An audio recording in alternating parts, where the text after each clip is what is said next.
अस्सलाम वालेकुम रहमतुल्लाहि व बरकात। अल्लाह के नाम से शुरू जो बड़ा कृपालु और अत्यंत दयावान है। मैं हूं मोहम्मद नफीस अंसारी और आप देख रहे हैं द पॉलिटिकल। अगर आज मैं अपने आपे से बाहर हो जाऊं तो इसमें हैरान मत होइएगा, क्योंकि बात सिर्फ मेरी नहीं, कोई छोटा मोटा मुद्दा नहीं है, बल्कि उन मुस्लिम महिलाओं का इज्जत का सवाल है जिनकी इज्जत बचाने की जिम्मेदारी हर मुस्लिम नौजवान की है।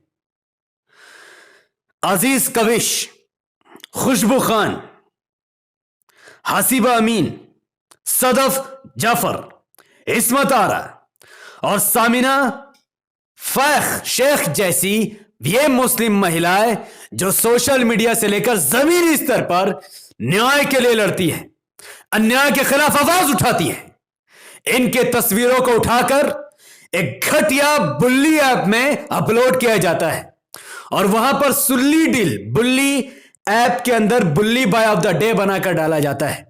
इन महिलाओं के तस्वीरों को वहां पर ऑनलाइन नीलाम किया जाता है। रूढ़िवादी हिंदुत्व आइडियोलॉजी रखने वाले घटिया और नीच जात के लोग इन पर बोली लगाते हैं और हर रोज किसी एक मुस्लिम महिला की तस्वीर लगाकर बताया जाता है कि your bully boy of the day आज की ये बुल्ली है। नौजुबिल्लाह अस्तगफिरुल्लाह। इतना बड़ा हमला मुस्लिम महिलाओं पर और मुसलमानों के कानों पर जूई तक नहीं रंग रहा है। मैं इसकी सॉल्यूशन पर बात करूं उससे पहले मैं आपको बता दूं कि इस पर पहले ही कार्रवाई हो चुकी है और आज ही के दिन श्वेता सिंह नाम की एक महिला और एक विशाल झा नाम का लड़का बेंगलोर से अरेस्ट हो चुका है और वो इसके आरोपी है। अजीब बात तो यह है कि इनकी मानसिकता इतनी नीच हो चुकी है कि सिर्फ लड़के ये काम नहीं कर रहे हैं, बल्कि लड़की भी इस ऐप को चलाने में मदद कर रही है और पुलिस का ऐसा कहना है कि श्वेता सिंह ही इसके मास्टरमाइंड है। कितने नीच टाइप के ये लोग हैं जो मुस्लिम महिलाओं की खुलकर नीलामी कर रहे हैं। लेकिन हम मुसलमानों को यह समझना पड़ेगा इसका सॉल्यूशन क्या है। क्या है इसका सॉल्यूशन? अगर आपको लगता है कि यह सरकार आपको इंसाफ दिला देगी, Congress, SP, BSP, RJD, JDU, TMC आपको इंसाफ दिला देगी, तो आप गलतफहमी में हैं। क्योंकि इस कांड पर ना अब तक ममता बनर्जी ने कुछ कहा है, ना अखिलेश यादव ने कुछ कहा है, न मायावती ने कुछ कहा है, न ही राहुल गांधी ने कुछ कहा है और न ही तेजस्वी यादव या उसके पिताजी लालू प्रसाद यादव ने कुछ कहा है। सब कोई मौन है क्योंकि वह जानते हैं कि बात हिंदू वोट बैंक की सिर्फ नहीं है। अगर मुसलमानों के साथ जुल्म हो रहा है और वह मुसलमानों के हित में अगर बात कर देंगे तो हिंदू ऑटोमेटिकली ही नाराज हो जाएगा। ना आरएसएस का उनको समर्थन मिलेगा, ना वीएचपी बजरंग दल का ना उनको समर्थन मिलेगा। शर्म आनी चाहिए टीएमसी को वोट देने वाले मुसलमानों को, और शर्म आनी चाहिए राहुल गांधी के सपोर्टर्स को, शर्म आनी चाहिए अखिलेश यादव की जुम्मन गुलामी दर्री बिछाने वाले मुसलमानों को, और शर्म आनी चाहिए मायावती के पीछे झुकने वाले मुसलमानों को जो ऐसे नेताओं के लिए दर्री बिछा रहे हैं जो इनके लिए बात कहने तक तैयार नहीं है। मुस्लिम महिलाओं का अपमान चुपचाप सहन कर रहे हैं, पर ऐसा नहीं हो सकता है। पुलिस ने अरेस्ट तो किया है पर यह आरोपी है। जब तक पुलिस मीडिया में आकर प्रमाण नहीं दे देती कि हमने किस आधार पर इनको पकड़ा, किस तरीके से ये जुर्म मुजरिम साबित हुए हैं, तब तक मैं कुछ कह नहीं सकता। क्योंकि आपको याद होगा कि कालीचरण ने महात्मा गांधी को गाली दिया था। अब इससे अगर मुसलमानों की आंख नहीं खुली तो मुझे नहीं पता कि कौन सी वीडियो बनाकर या कितना गला फाड़ कर मुसलमानों समझाऊंगा। कालीचरण ने अपने स्टेज से दो तरीके की बात की है। एक बात तो हिंदू राष्ट्र की और महात्मा गांधी को गाली देने की थी, और दूसरी बात उसने मुसलमानों के खिलाफ जहर उगला था, इस्लाम के खिलाफ भी अपशनप बातें कही थी। लेकिन कालीचरण को जेल भेजाया गया इसलिए नहीं क्योंकि इस्लाम और मुसलमानों के खिलाफ उसने बात की, बल्कि इसलिए क्योंकि उसने महात्मा गांधी को गाली दी है। अब तक कालीचरण के ऊपर कोई भी किस्म का ऐसा एफआईआर दर्ज नहीं हुआ है जिसमें यह लिखा हो कि इसने मुस्लिम लोगों का या फिर इस्लाम का अपमान किया, बल्कि हर एफआईआर में साफ तौर पर यह लिखा गया है कि इसने महात्मा गांधी का अपमान किया है और उसे राय छत्तीसगढ़ से उठाकर महाराष्ट्र की पुलिस ने रिमांड में लिया है। लेकिन यह सब कुछ सिर्फ महात्मा गांधी के अपमान के लिए, मुसलमानों के लिए नहीं है। तो जो मुसलमान कांग्रेस के लिए दर्री बिछा रहे हैं और गुलामी कर रहे हैं, उनको शर्म से डूब मरना चाहिए कि कांग्रेस के नजर में मुसलमानों की औकात उसके जूती के बराबर है। शर्म आनी चाहिए तुम्हें। और जिन लोगों को लग रहा है कि मैं मुसलमानों के हित की बात कर रहा हूं या हिंदुओं को उल्टा सीधा बोल रहा हूं, आपकी गलतफहमी है। क्योंकि ये सब चीजें सिर्फ मुसलमानों के साथ नहीं हो रही हैं, बल्कि मैं आपको याद दिला दूं कि कुछ ही वक्त पहले एक शख्स ने विराट कोहली की पैदा हुई एक मासूम बच्ची को रेप करने की धमकी दी थी। और वो रेप करने की धमकी देने वाला कोई और नहीं बल्कि 23 साल का आईआईटी ग्रेजुएट एक हिंदू युवक जिसका नाम था रामा नागेश, जिसे तेलंगाना की पुलिस ने अरेस्ट कर लिया था। और आज जब एक मुस्लिम महिलाओं को नीलाम करने की कोशिश की जा रही थी ऑनलाइन, उस पर भी जो अरेस्ट हुआ उसका नाम है विशाल झा। दोनों ही हिंदू हैं, लेकिन वो दोनों हिंदुत्व है, रूढ़िवादी संगठन के लोग हैं। ये लोग हिंदू राष्ट्र को बनाने वाले मानसिकता वाले लोग हैं। भारत का हर हिंदू ऐसा नहीं है, बल्कि अधिकतर हिंदू रूढ़िवादी संगठन से हैं, जो लोग हिंदू राष्ट्र भी बनाना चाहते हैं और मुस्लिम महिलाओं का अपमान भी करना चाहते हैं। आप सोच कर देखो कि अभी देश हिंदू राष्ट्र बना ही नहीं है, उससे पहले ही संतों ने बाज़ाब्ता तौर पर संकल्प लिया इस देश को हिंदू राष्ट्र बनाने की, और अभी देश हिंदू राष्ट्र नहीं है। आप जरा सोचो कि अगर हिंदू राष्ट्र नहीं है तो ऑनलाइन मुस्लिम महिलाओं की नीलामी हो रही है। अगर यह देश हिंदू राष्ट्र बन जाए, अगर मुसलमान हाथ में हाथ धरे बैठे देखते रहे, तो आप सोच नहीं सकते कि आने वाले वक्त में आपके साथ क्या कुछ हो सकता है। असदुद्दीन ओवैसी साहब कई सालों से यूपी, बिहार, बंगाल हर जगह जाकर यह बात कर रहे हैं कि मुसलमानों अपनी क़यादत को मजबूत करो। आने वाला वक्त तारीकी में डूबा है, अंधेरों में डूबा है। वह तुम्हारे लिए क्या कुछ सोचकर बैठे हैं, इसका तुम्हें रत्ती बराबर भी आइडिया नहीं है।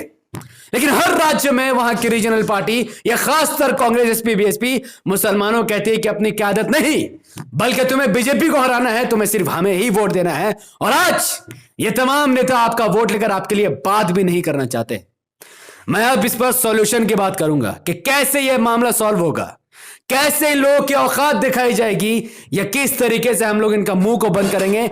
अपने मुस्लिम महिलाओं की रक्षा कैसे होगी, उसका सिर्फ एक तरीका है, और उस बंदा, वो एक ऐसा बंदा भारत में है जो इन तमाम लोगों के छक्के छोड़ा सकता है, उन तमाम हिंदुत्व रूढ़िवादी संगठन को उनके औकात दिला सकता है, उनको सजाएं दे सकता है, लीगल तरीके से कार्रवाई करवा सकता है, और उनसे लोग भयभीत होकर ये तमाम काम छोड़ सकते हैं।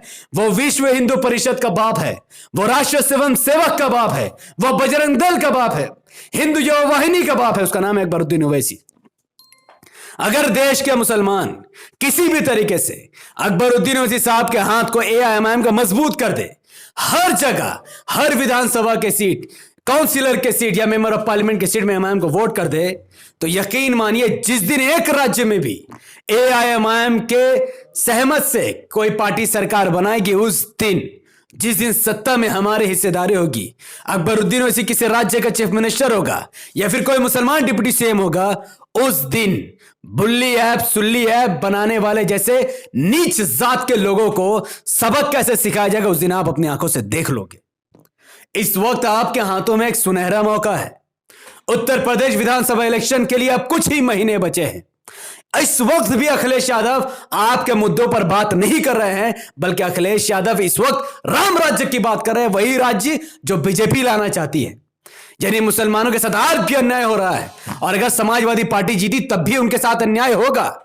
तो इसीलिए अगर आप एसपी को वोट दो या बीजेपी को, बात हर लिहाज से बराबर है। लेकिन किसी तरीके से अगर एमआईएम का समर्थन किया जाए और उत्तर प्रदेश में एमआईएम को 10, 15, 20 सीट दिया जाए, और किसी तरीके से अगर कोई पार्टी एमआईएम के साथ गठबंधन में सरकार बनाती है, तो वादा दिलाता हूं, भरोसा दिलाता हूं आपको कि ऐसे लोग, जो लोग मुस्लिम महिलाओं के खिलाफ न जाने कितने प्रकार की साजिशें कर रहे हैं, उन लोगों को सबक जल्द से जल्द सिखाया जाएगा। और अगर आपने ये सब नहीं किया, तो आपको अंदाजा नहीं है कि आपकी माओ बहनों के लिए कितनी सारी प्लानिंग इन रूढ़िवादी हिंदुत्व ने की है। मैं आपको एक लाश बात आपसे कहता हूं कि जिन महिलाओं को उसमें तस्वीरें डाली गई थी बुल्ले ऐप में, इसका क्या मतलब है? बहुत सारे मुसलमान ये नहीं समझ पा रहे कि इसका मतलब क्या है। इसका मतलब मैं आपको बताता हूं। जिनको समझ में आ गया वो कमेंट में बताए, जिनको नहीं समझा वो इंतजार करे। बुल्ली ऐप या सुल्ली ऐप जब लॉन्च हुआ, जब लोगों ने मुस्लिम महिलाओं की तस्वीरें डाली, उन पर नीलामी की और उनके नाम मेंशन किए, उनके चेहरे को दिखाया, इसका मतलब है कि वो लोग पहले तो रूढ़िवादी हिंदुत्व, बलात्कारी, भ्रष्टाचारी, दंगा करने वाले, जिन्होंने गुजरात से लेकर मुजफ्फरनगर तक दंगा किया है, उनके अंदर पहले ख्वाहिश जगा रहे हैं कि वो इन चेहरों को देखो, फिर उसको दिमाग में जगह दो और अनाप शनाप ख्यालात उनके बारे में सोचो, फिर उनका एड्रेस निकलवा कर आप समझ जाइए कि वो क्या कुछ करने की तैयारी कर रहे थे। मैं बार बार कह रहा हूं, मैं थकूंगा नहीं ये कहते हुए कि खतरा आपके सरों पर मंडरा रहा है। आपकी मां और बहनों की इज्जतों के साथ अपमान और न जाने क्या कुछ, मैं जबान से नहीं कह सकता कि वो क्या तैयारी कर रहे हैं, लेकिन हम इसे रोक सकते हैं। मैं और आप मिलकर इसे रोक सकते हैं अपनी क़यादत को मजबूत करके। मैं आपसे पूछना चाहूंगा कि कितने लोगों को यह लगता है कि अकबरुद्दीन ओवैसी अगर किसी स्टेट का सीएम बन जाए तो उन भगवाधारी हिंदुत्व संगठन को उसके औकात दिखा सकते हैं? मैं आपसे पूछना चाहूंगा, बताइए मुझे, कमेंट में बताइए कि क्या अकबरुद्दीन ओवैसी साहब से उनको डर लगता है? क्या अकबरुद्दीन ओवैसी साहब सीएम बन गए तो उनको उनके औकात याद दिला सकते हैं, ऐसे लोगों को जेल भिजवा सकते हैं? हाँ या ना कमेंट पर जरूर बताइए। अब बात देश की एकता और अखंडता की है। 1947 में यह देश टूट गया था, इसके दो टुकड़े हो गए, हमने अपने भाइयों को खो दिया, बहुत सारे मुसलमान पाकिस्तान चल गए और बहुत सारे मुसलमान इधर ही रह गए। बहुत दुख की घड़ी है, हमारी ताकत टूट गई, हम कमजोर हो गए, देश को भी इसका बहुत बड़ा नुकसान हुआ है। पर अब नहीं, जो होना था हो चुका। इसका अफसोस है, ना हिंदू इसे भूलेगा ना ही कोई मुसलमान इसे भूलेगा। पर अब एकता और अखंडता को देखते हुए इस देश का दूसरा बंटवारा नहीं होगा, जो कि हिंदू राष्ट्र के नाम पर ये लोग करने वाले हैं। और इस देश का बंटवारा होने से सबसे ज्यादा नुकसान हिंदू और मुसलमान का भी होगा। इस देश का बंटवारा होने से आपको रोकना पड़ेगा, और वो बंटवारा कोई और नहीं बल्कि इस देश का वो सिटीजन होगा जो इस देश का सबसे ज्यादा पढ़ा लिखा है, वो असदुद्दीन ओवैसी साहब।